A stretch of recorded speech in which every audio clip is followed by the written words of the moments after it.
नमस्कार साथियों, मैं कुणाल आप सभी का संस्कृति आईएएस यूट्यूब चैनल पे स्वागत करता हूं। आज की वीडियो में हम लोग बात करने वाले हैं भारत के नए जल प्रदूषण कानून के बारे में। अभी विधेयक पर जल्द कानून बन जाएगा, ये स्थिति हम सभी के लिए बहुत अधिक स्पष्ट है और यह हम सभी के लिए एक विशेष अवसर इस मामले में भी है क्योंकि भारत सरकार 50 सालों बाद अब हमारे देश में जल प्रदूषण कानून को बदलने जा रही है। पिछली बार इसके लिए जो कानून बनाया गया था वह बनाया गया था 1974 में। अब उस सब के बाद में अब तक कोई निर्णय नहीं लिया गया। 2024 में सरकार को लगा है कि 1974 का जो कानून है इसमें कुछ परिवर्तन की आवश्यकता है, जिसके लिए एक नया विधेयक संसद में पहुंच गया है। कहाँ पहुंचा है तो देखिए, हमारे पर्यावरण राज्य मंत्री अश्विनी चौबे साहब जो हैं उन्होंने राज्यसभा में जल प्रदूषण की रोकथाम और नियंत्रण संशोधन विधेयक 2024 प्रस्तुत कर दिया है।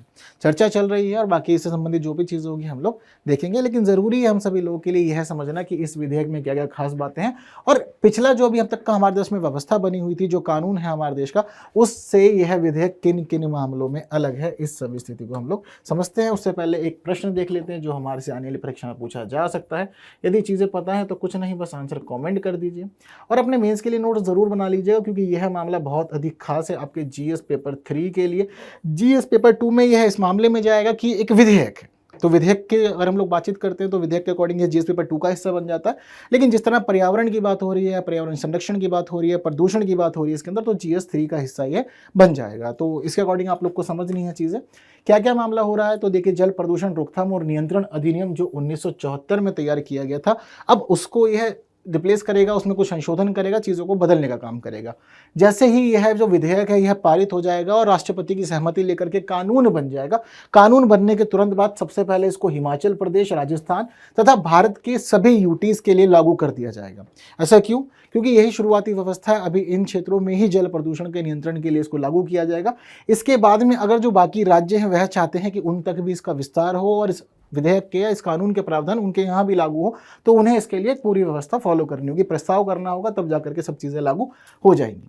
यह विधेयक किस मामले में खास है? यह विधेयक इसलिए खास है क्योंकि यह हमारी औद्योगिक इकाइयों को कुछ प्रतिबंधों से छूट देता है। वहीं पहले जो छोटे छोटे अपराध हुआ करते थे, हम लोग मानते थे कि अपराध तो बहुत छोटा है पर सजा बड़ी दे दी गई व्यक्ति को। तो अब वर्तमान सरकार यह सोचती है कि छोटे अपराधों के लिए बड़ी सजा नहीं होनी चाहिए, कारावास तो बिल्कुल भी नहीं होना चाहिए। ऐसा नहीं कि छोटा मोटा कुछ काम कर दिया तो सीधा जेल ही भेज दो, व्यक्ति को बचा लेना चाहिए इन चीज़ों से जितना भी पॉसिबल हो सकता है। तो सरकार ने अब इस नए विधेयक में यही सब व्यवस्था की है कि औद्योगिक इकाइयों के लिए छोटे मोटी जो प्रावधान है, जो चीज़ें हैं, उनको हम थोड़ा बेटर करते हैं और जो छोटे छोटे से अपराध हैं जिनके लिए जेल तक भेजे जाने की व्यवस्था है, इसको समाप्त कर देते हैं। ऐसे छोटे अपराध जो पर्यावरण के लिए हानि करें, हालांकि हम लोग उनको एक्सेप्ट नहीं करते कि ऐसा कुछ होना चाहिए। जैसे कि मान लीजिए कोई व्यक्ति है, अब आपको पता है कि भाई भारत सरकार लगी हुई है क्लीन गंगा मिशन के ऊपर, गंगा नदी के लेकर के बहुत ज़्यादा प्रतिबद्ध है, कह रहे हैं बिल्कुल साफ करके मानेंगे, जो होगा देखा जाएगा। अब ऐसी स्थिति में कोई व्यक्ति जाए, छोटी थैली ले करके घुमा घुमा करके गंगा में फेंक दे। अब क्या हुआ कि आपने कूड़ा फेंक दिया, अब उसको उठा करके ले जा रहे हैं आप। क्यों? क्योंकि हम मिशन पे लगे हुए हैं, सफाई कर रहे हैं, उन्होंने कूड़ा फेंक दिया इसके अंदर। अब जेल चलो, तुम्हें जेल में रहना पड़ेगा। सरकार कहती है कि छोटे छोटे से प्रावधान जिनसे पर्यावरण पर बहुत अधिक हानि नहीं पहुंच रही है, जल प्रदूषण के लिए बहुत अधिक प्रभावकारी नहीं है, तो ऐसे मामलों में हम लोग छूट दे सकते हैं, जरूरी नहीं सजा दी जाए। हाँ, कुछ कर सकते हैं तो फाइन लगा देंगे हम उसके ऊपर, ताकि आप ऐसी गलती दोबारा ना करें और आप फाइन से बचे रहें और हमारा जल प्रदूषण से बचा रहे। ये हम सब यहाँ पर सोच सकते हैं। क्या क्या कर रहे हैं इसके अंदर, हर एक पे विस्तार से चर्चा कर लेते हैं। आपराधिक प्रावधानों को तर्कसंगत बनाना। सरकार कह रही है बड़ा अपराध है, वास्तव में अपराध है, प्रभाव नकारात्मक हो रहे हैं, सजा मिलनी चाहिए। छोटे छोटे अपराधों को हटा देना चाहिए, थोड़ा सा तर्कसंगत व्यवस्था होनी चाहिए, क्योंकि हर एक देश का नागरिक परिवार का हिस्सा ही है हमारे देश का। हम नहीं चाहते कि किसी को सजा दी जाए और हमारे कानून इसलिए नहीं है कि हम किसी व्यक्ति को सजा दें। हम चाहते हैं कि बस लोग व्यवस्थित रहें, सभी चीज़ें सिस्टमेटिकली चलें, आप सभ्य समाज में जीवन बिताएं और गड़बड़ ना हो, जो भी गड़बड़ वगैरह अब तक होती हुई आ रही थी। इसके साथ ही यहाँ पर यह भी मामला है कि छोटे अपराधों को हम अपराध की श्रेणी से बाहर कर देंगे। लेकिन ये बात भी ध्यान रखिएगा कि छोटे अपराध अपराध की श्रेणी से बाहर हैं, लेकिन कुछ लोग होते हैं बेशर्म, बिल्कुल निहायती नहीं मानते। उनको पता होता है कि यह काम नहीं करना है, उसके बावजूद भी वह वही काम कर रहे होते हैं। तो ऐसी स्थिति में क्या किया जाए? तो पहले शुरुआत समझाया जाएगा कि देखो, मान जाओ आपको ऐसा काम नहीं करना है, ये चीज़ें गलत है और सरकार हर एक चीज़ के लिए व्यवस्था कर रही है। आपको कूड़ा कैसे कैसे फेंकना है, आपके आजकल मोहल्ले में आप देख रहे होंगे कि गाड़ियाँ आ जा रही हैं, हर जगह पे बड़े बड़े छोटे छोटे डस्टबिन हैं, बॉक्स भी रखे जा रहे हैं ताकि व्यवस्था बनी रहे, कूड़ा ना फैले। वहीं नदियों में आप जो पहले कुछ भी कूड़ा वगैरह डाल दिया करते थे, इसको बचाने के लिए भी चीज़ें की जा रही है ताकि ऐसे काम ना हो। सरकार इनिशिएटिव्स ले रही है तो आपको बार बार समझाएगी कि देखो हम पहले ही चीज़ों को मैनेज करने के लिए खर्चा कर रहे हैं, आप उसका उपयोग करें। अगर आप बार बार सेम गलती करते हैं तो फिर आपके ऊपर फाइन लगाया जाएगा, यानी कि आपको मौद्रिक दंड का सामना करना पड़ेगा, फाइन देना पड़ेगा, जो चीज़ें गड़बड़ाएगा आपके लिए।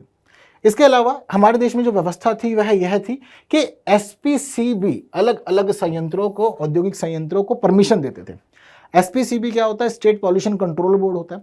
जब कभी भी किसी भी राज्य के अंदर कोई भी किसी प्रकार का औद्योगिक संयंत्र लगाया जा रहा है तो औद्योगिक संयंत्र लगाने के लिए आपको स्टेट पॉल्यूशन कंट्रोल बोर्ड से परमिशन लेनी पड़ेगी कि जी बताइए हम खोल सकते हैं या नहीं खोल सकते, क्या क्या मानक है, क्या क्या चार्जेस लगेंगे, हमारा लैंड ठीक जगह पर है नहीं, वगैरह वगैरह सब इंक्वायरी यह करते हैं और बाद में स्टेट पॉल्यूशन कंट्रोल बोर्ड आपको अप्रूवल दे देगा कि ठीक है आप औद्योगिक संयंत्र लगा सकते हैं और बाकी चीज़ों को मैनेज कर सकते हैं।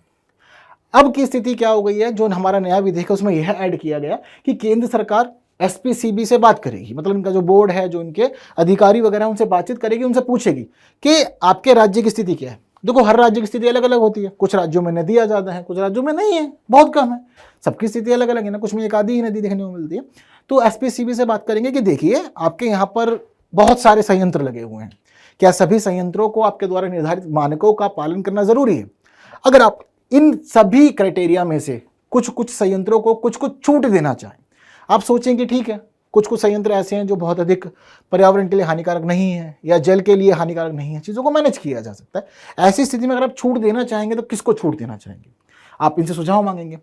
अब एसपीसीबी की जिम्मेदारी है कि वह केंद्र सरकार को सुझाव दे कि देखिए हमारे राज्य की स्थिति ऐसी है, हमारे राज्य में जल प्रदूषण इस स्तर का है, वगैरह वगैरह, बाकी मामला क्या है, तो यह सुझाव देकर के बताएंगे कि हम इस प्रकार के संयंत्रों को छूट दे सकते हैं। जरूरी नहीं कि प्रॉपर परमिशन ली जाए, प्रॉपर मर्जी से काम किया जाए, मानकों का निर्धारण किया जाए।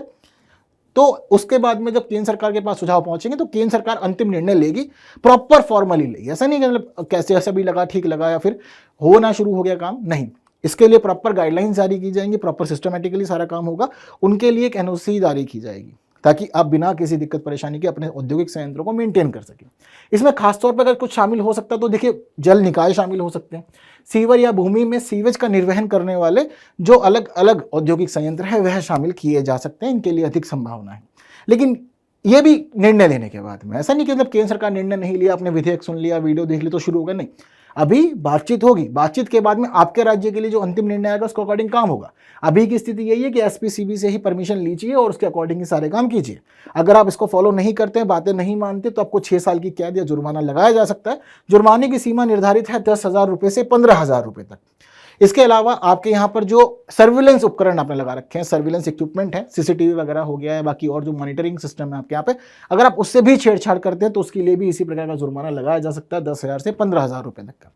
आप चीज़ों का पालन नहीं कर रहे हैं, वायलेशन कर रहे हैं, तो आपको फिर इसके बाद में 10,000 रुपये का अतिरिक्त जुर्माना प्रतिदिन की दर से भी लगाया जा सकता है। यह भी प्रावधान किया गया है।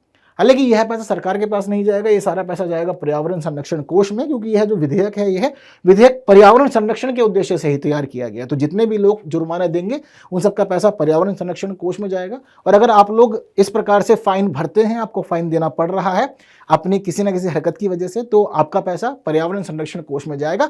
आप सीधी भूमिका नहीं भी निभा पा रहे थे पर्यावरण संरक्षण के लिए, तो अब इनडायरेक्ट आपको अपना जो भी यह सिस्टम है वह फॉलो करना पड़ेगा और आपकी इनडायरेक्ट एक भूमिका हो जाएगी पर्यावरण संरक्षण के अंदर। ठीक है मामला।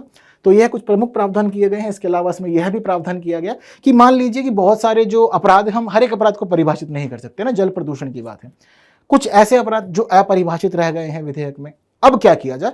तो उन्होंने कहा कि देखिए इसके लिए हम बनाएंगे एक अधिकारी, दिया निर्णयन अधिकारी नियुक्त किया जाएगा एक व्यक्ति को। यह व्यक्ति संयुक्त सचिव या राज्य सरकार के सचिव स्तर का अधिकारी होगा। अब इस व्यक्ति की जिम्मेदारी है अपरिभाषित अपराधों के लिए दंड निर्धारित करने की, और जब कभी भी अपरिभाषित अपराधों की बात होगी और उसमें कभी दंड की बात होगी तो इसमें तो दंड दिया जा सकता है वह 10,000 रुपये से 15 लाख रुपए तक का दंड दिया जा सकता है। ऐसी व्यवस्था इसके अंदर है।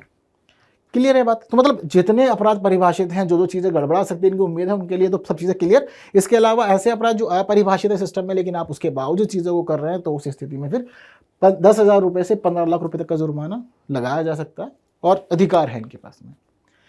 ये सभी बात हो गई जुर्माना की, दंड की, उल्लंघन की। इसके अलावा इसमें कुछ महत्वपूर्ण प्रावधान किए गए हैं नियुक्ति के लिए। जैसे कि आपको बताया कि न्याय निर्णय अधिकारी हो सकता है एक व्यक्ति जो संयुक्त सचिव या राज्य सरकारी सचिव पद का होगा। इसके अलावा अभी तक का सिस्टम यह चल रहा था कि राज्य प्रदूषण नियंत्रण बोर्ड के जो अध्यक्ष होते हैं उन अध्यक्षों की नियुक्ति राज्य सरकार के द्वारा की जाती थी। इसके लिए कोई भी चीज़ें निर्धारित नहीं थी, सरकार अपने अकॉर्डिंग किसी को भी नियुक्त कर सकती थी। अब सरकार सिस्टम चेंज कर रही है। केंद्र सरकार कह रही है कि अब देखिए, अब किसी भी व्यक्ति को नामित किया जाएगा, किसी भी व्यक्ति का नाम सामने आएगा, जो भी नॉमिनेट होगा, सबसे पहले ज़रूरी है कि उसके लिए मानदंड निर्धारित होने चाहिए कि वह व्यक्ति किस स्तर का होना चाहिए, पर्यावरण का विशेषज्ञ होना चाहिए या नहीं होना चाहिए, जल क्षेत्र से संबंधित होना चाहिए या नहीं होना चाहिए। जो भी मानदंड होंगे वह मानदंड केंद्र सरकार निर्धारित करेगी और उन्हीं मानदंडों के अकॉर्डिंग राज्य सरकार आगे की कार्यवाही करेगी। यह चीज़ें हम यहीं पर ही स्पष्ट कर देते हैं। यह भी एक महत्वपूर्ण प्रावधान इसके अंदर है जो आपको पता होना चाहिए आगे की स्थिति समझने के लिए। तो यह सारी बातें दंड की व्यवस्था की और साथ साथ में अधिकारियों की कि किस किस प्रकार से चीज़ें चलने वाली हैं। इस विधेयक की या इस अधिनियम की आवश्यकता क्यों है हम लोग को? हम क्यों चाहते हैं कि हमारे देश में एक नया कानून बने या पिछले कानून में कुछ संशोधन हो? तो उसके पीछे जो कारण है वह है बढ़ता जल प्रदूषण। बढ़ता जल प्रदूषण की स्थिति यहाँ पर देखिए यह है कि आप सभी को पता है कि हम लोग लगातार अलग अलग प्रकार से प्रदूषण से जुड़ रहे हैं। बहुत सारे हमारे पास में हो गए विकल्प जिसकी वजह से प्रदूषण हो रहा है। अभी बीते दिनों आपने सभी देखा था कि हाल दिल्ली में कितना ज़्यादा बुरा हो गया था, पूरा गैस चैम्बर बन गया था और वायु प्रदूषण बहुत ज़्यादा था। ठीक इसी प्रकार से अलग अलग प्रदूषण बढ़ रहे हैं। जल प्रदूषण भी बहुत ज़्यादा बढ़ रहा है, चाहे कूड़े की वजह से हो, रसायनों की वजह से हो, अपशिष्ट की वजह से हो, लेकिन चल रहा है मामला और जल प्रदूषण बढ़ रहा है। तो ज़रूरी है कि नियंत्रण किया जाए इस मामले के ऊपर। ऐसा नहीं है कि आपने नमामि गंगे कार्यक्रम शुरू कर दिया है, क्लीन गंगा मिशन शुरू कर दिया तो सिर्फ गंगा को साफ करना है। गंगा को साफ करने के अलावा ये बात भी ध्यान रखिएगा और भी हमारे पास में बहुत सारी नदियाँ, उनको भी साफ किया जाना बहुत अधिक ज़रूरी है।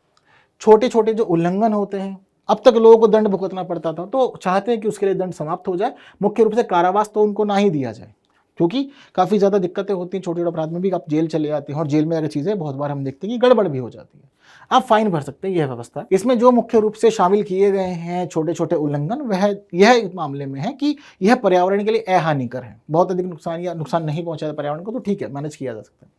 इसके अलावा सरकार को यह भी लगता है कि कड़े कानून होने से व्यवसायों का और नागरिकों का उत्पीड़न होता है। तो सरकार चाहती है कि उत्पीड़न ना हो, कानून रहे, व्यवस्थित रहें, सब चीज़ें ठीक हो, लेकिन उत्पीड़न जैसा कोई महसूस ना करे व्यवस्था में, हम यह नहीं चाहते। वर्तमान परिस्थितियों के अनुरूप कानून अब सरल हो जाएं। पहले कड़े कानून थे, चीज़ों को सही करना था, पर ठीक तो भी नहीं हुई है, तो कानून को थोड़ा सा ठीक कर लेते हैं, थोड़ा सुधार कर लेते हैं। हो सकता है आने वाले समय में कुछ सुधार इसके माध्यम से हो जाए।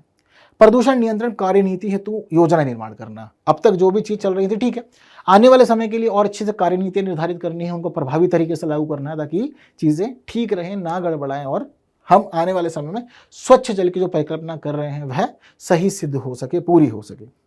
जल निकायों में प्रदूषण नियंत्रण के जो स्वरूप है और जो सीमा है उसका मूल्यांकन कर लें ताकि जल निकाय हमारे ठीक ठाक रहें, व्यवस्थित उनको हम रख सकें। जो हमारे पूर्व निर्धारित उपाय हैं, जो हम पहले से ही अब तक उपाय अपना रहे थे, चीज़ें चल रही थी, उनका मूल्यांकन करना, कहाँ कहाँ कमी रह गई उनका ध्यान करना और प्रभावी तरीके से उनको फिर एक बार लागू करना, यह भी चाहत है अभी। साथ साथ में प्रदूषण नियंत्रण के लिए लागत प्रभावी विकल्पों की खोज करना। जनरली आप कभी भी कुछ भी काम करते तो लागत तो आएगी आएगी, पैसा तो खर्च होना ही होना, ये सब चीज़ें बहुत अधिक स्वाभाविक है, इसमें कोई दो राह नहीं है। तो इसीलिए सरकार की यहाँ पर यह भी जिम्मेदारी बनती है, जो एक्सपर्ट्स हैं हम लोग के, उनकी यह जिम्मेदारी भी बनती है कि आने वाले समय में समस्या के समाधान के लिए ऐसे विकल्प खोजे जो पर्यावरण को तो लाभ पहुंचाएं लेकिन साथ साथ लागत को कम करने में भी भूमिका निभाएं, यह चाहत भी है यहाँ पे। तो यह सभी महत्वपूर्ण कारण है जिसकी वजह से चाहते हैं कि सभी चीज़ें इस प्रकार चले और ठीक हो जाएं। हालांकि देखिए, जब कभी भी कोई भी विधेयक आता है तो आलोचना जरूर की जाती है। इस विधेयक की भी कुछ आलोचना इस मामले में है कि केंद्र सरकार अपने पास अधिक पावर ले रही है, संयंत्रों को छूट दे रही है। केंद्र सरकार पावर हो गई है, अध्यक्षों की नियुक्ति के लिए मानक वगैरह निर्धारित करेगी। वहीं इसके साथ साथ हम यहाँ पर यह भी देख रहे हैं कि न्याय निर्णय अधिकारी हो गया, पक्षपात की संभावना बढ़ा देता है ये, इस मामले में इसको क्रिटिसाइज किया जा रहा है। इसके अलावा एक और क्रिटिसिज्म यही है कि आप संयंत्रों को छूट दे रहे हैं, छोटे छोटे अपराधों को छूट दे रहे हैं, क्योंकि बहुत सारे लोग ये मानते हैं कि अपराध अपराध है, चाहे छोटा हो या बड़ा हो, सजा मिलनी चाहिए। बहुत सारे लोग ये भी सोचते हैं कि संयंत्रों को छूट नहीं मिलनी चाहिए, सबके लिए बराबर से कानून होना चाहिए। इन मामलों में इसकी आलोचनाएं की जा रही है। हालांकि हर एक चीज़ जो थी वह मैंने आपके साथ डिस्कस तो कर दी, आपको हर एक बार बता दी। अब आप लोग का क्या पक्ष है इसके ऊपर, आप लोग मुझे कमेंट बॉक्स में बताएंगे। साथ साथ कमेंट बॉक्स में आप लोग यह भी बताएंगे कि इस प्रश्न का आंसर क्या है।